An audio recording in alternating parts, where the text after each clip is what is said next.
ఒకప్పుడు ఇంట్లో వంటగది అంటే కట్టెల పొయ్యి లేదా పొగచట్టం. అంటే పొగ ఇల్లంతా చుట్టుకోకుండా పొగ వెళ్ళడానికి పైపు లేదా ద్వారం ఏర్పాటు చేసుకొని వంట చేసేవాళ్ళు.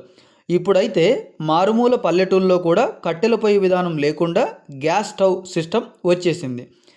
ఈ గ్యాస్ స్టవ్ ఉన్న నూనె వంటలు చేసేటప్పుడు నూనె జిడ్డు గోడకు అంతా అతుక్కోవడము, చపాతీలు చేసేటప్పుడు ఆ స్మోకు ఇల్లంతా చుట్టుకోవడం, తర్వాత నూనె స్టవ్ మీద పెట్టి కాస్త మర్చిపోయి ఎక్కువ మరిగిపోయినప్పుడు దాంట్లోకి ఆనియన్ లాంటి ఏదో ఒకటి వేస్తే అమాంతం స్మోక్ అంతా గోడకి అంటుకొని పోతుంది. అలాగని వంట చేసే ప్రతి నిమిషం ఎవ్వరూ అప్రమత్తంగా ఉండలేం. గిన్నెలు మాడిపోవడం, పాలు పొంగిపోవడం కామన్. కింద గ్రానైట్ వేసింటారు కాబట్టి నో ప్రాబ్లం. కాస్త డబ్బున్న వాళ్ళు కానీ లేదా భార్యాభర్త ఇద్దరూ జాబ్ చేస్తూ కిచెన్ టైల్స్ తుడుచుకోవడానికి తీరిక లేని వాళ్ళు గ్యాస్ స్టవ్ స్మోక్ పీల్చుకోవడానికి చిమ్నీ లాంటివి ఫిట్ చేస్తున్నారు. బట్ ఇది అందరికీ అద్దెకు ఇవ్వాలనుకునే ప్రతి ఇంటికి చిమ్నీ ఫిట్ చేయడం సాధ్యం కాకపోవచ్చు. అలాంటప్పుడు కిచెన్ వాల్కి ఎలాంటి టైల్స్ వేయాలి అనేది పెద్ద సందేహం. మామూలుగా టైల్స్ కొత్తగా మార్కెట్లోకి అందుబాటులోకి వచ్చినప్పటి నుండి సెరామిక్ టైల్స్ వేస్తున్నారు. దీంట్లో 10x15 ఇంచెస్ లేదా 12x18 ఇంచెస్ లేదా అంతకు మునుపు ఉన్న చిన్న సైజ్ టైల్స్ కిచెన్ వాల్కి వేసేవాళ్ళు. దీంట్లో colour selection, cups, saucers, vegetable diagrams ఉండేవి. రకరకాల టైల్స్ ఇలాంటివి సెరామిక్ టైల్స్ ఏవైనా సరే నీటిని, ఆయిల్ మరకల్ని తొందరగా పీల్చుకుంటాయి.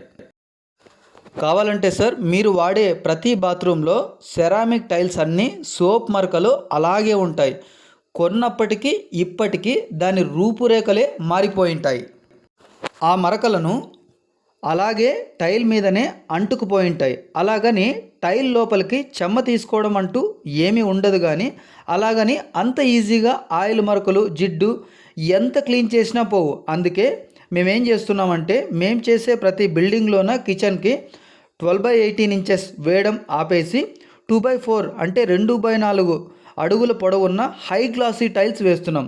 మీరు అనుకోవచ్చు సార్ హై గ్లాసీ టైల్స్ అయితే కాస్ట్ ఎక్కువ కదా అని అనిపించవచ్చు.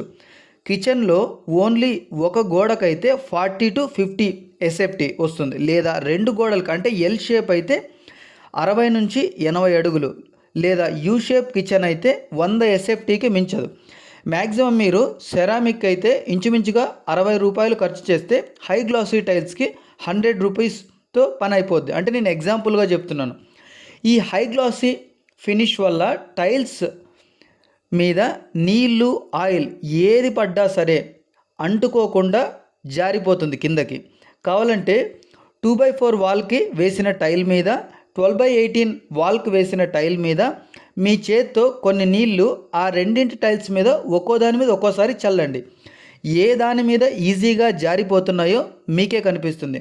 సార్ హై గ్లాసీ టైల్స్ అంటేనే easy to clean, 4 feet height ఉంటుంది కాబట్టి ఒకే టైల్ని నిలువున అతికించేయచ్చు. ఈ టైల్కి 40 రూపీస్ ఎక్స్ట్రా అవుతుంది కదా అని మీకు భారం అనిపిస్తే కిచెన్లో విండోస్ వస్తాయి, సెల్ఫ్స్ వస్తాయి. ఇలా కొంత ఆ గోడని విండోసు, సెల్ఫ్స్ అన్నీ కూడా కవర్ చేసింటాయి కాబట్టి అలాంటప్పుడు మిగిలిన ప్లేస్లో మాత్రమే వేస్తాం కాబట్టి ఖర్చులో కూడా పెద్ద తేడా ఏమి ఉండదు. ఆ కిచెను, విండో అలాంటి ప్లేస్లో మనం ఏ టైలు వేయలేం కాబట్టి హై గ్లాసీ అంటే క్వాలిటీది అయితే ఎన్ని రోజులైనా సరే దాని రూపం మారదు.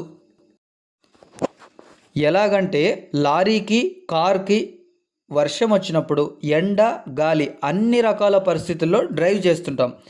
ఎంత వర్షం వచ్చినా గ్లాస్ మీద వైపర్ వేసేసి అలాగే డ్రైవ్ చేస్తాం. అలాగని ఆ అద్దం కనపడడంలో తేడా ఉందా, లేదా ఏదైనా డ్యామేజ్ ఉందా, లేదా ఎక్కడైనా డ్యామేజ్ జరిగిందా?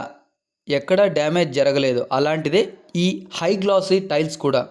దీంట్లో కలర్ సెలెక్షన్ ఏది అని కన్ఫ్యూజ్ అవ్వకుండా మీకు ఇష్టమైన కలర్ కంటే కూడా వెలుతురుకు ప్రాధాన్యత ఇస్తూ వెలుతురు వచ్చేలాంటి కలర్ టైల్స్ వేసుకోండి. ఎగ్జాంపుల్ వైట్ అంటే కంప్లీట్ వైట్ కాకపోయినా వైట్ మీద ఏదైనా కలర్ షేడింగ్ ఉన్నా పర్వాలేదు.